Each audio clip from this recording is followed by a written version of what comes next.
जय हिंद, सुप्रभात, good morning. आज है 16 सितंबर 2025 और बीपीएससी के एग्ज़ाम्स जो 13 सितंबर को 2025 को हुए हैं, उसमें एक सवाल पूछा गया था, ओजोन दिवस कब मनाया जाता है।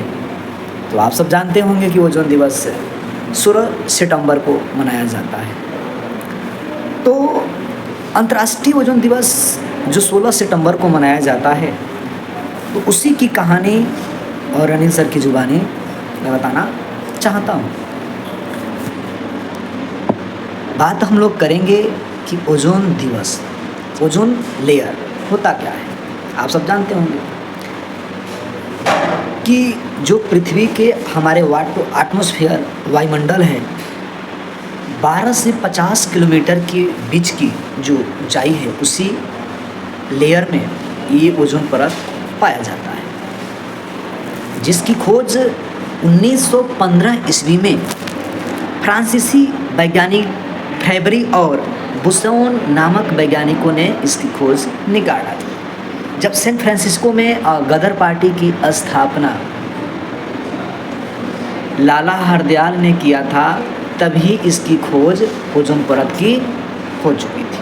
ठीक है, हमारा उद्देश्य है कि सर ओजोन दिवस जो अंतर्राष्ट्रीय इंटरनेशनल ओजोन लेयर्स डे मनाया जा रहा है, 2025 की थीम क्या है, इसका उद्देश्य क्या है। तो कहता है कि सर उद्देश्य ओजोन परत की रक्षा के महत्व को समझाना है, जागरूकता फैलाना है, समझाना है वैश्विक पटल पे। एंड उसके जो थीम्स हैं, इसके जो विषय हैं, वह है from science to global action. From science to global action, इसका ये 2025 की सब्जेक्ट हो गया, थीम हो गया। अब हम बात करेंगे कि ओजोन दिवस मनाया क्यों जाता है। तो एक दौर चल रहा था मॉन्ट्रियल प्रोटोकॉल, और यह मॉन्ट्रियल प्रोटोकॉल 1987 के दौर में चले थे। एक समिट हुआ था और उस समिट में ये घोषणा किया गया, ये कसम खाया गया कि ओजोन नाशक रसायन हैं, उसके उत्पादन, उसके प्रयोग, उसके यूजेस वैश्विक पटल पर इसको प्रतिबंधित कर दिया जाए। उसी के याद में 1987 में ये चीज़ें हुई थी।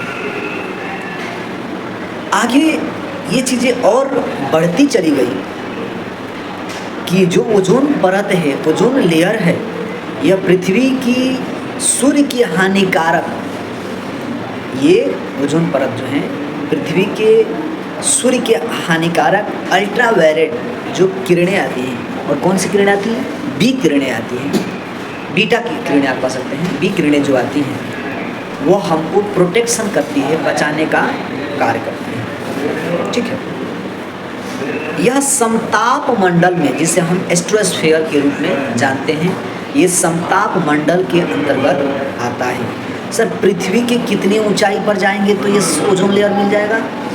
तो यह 12 से 50 किलोमीटर की रेंज में जाएंगे तो ओजोन लेयर हमें मिल जाएगी। इसकी जो अल्ट्रावायलेट किरणें आती हैं वह त्वचा को नुकसान तो पहुंचाएंगी और कहीं ना कहीं ये कैंसर के रूप भी ले लेगी। इसलिए हमें इसकी प्रोटेक्शन करना अति आवश्यक होता है और जागरूकता भी फैलाना, इसके महत्व क्या है वैश्विक पटल पर बताना भी हमारा परम ड्यूटी बनती है। सर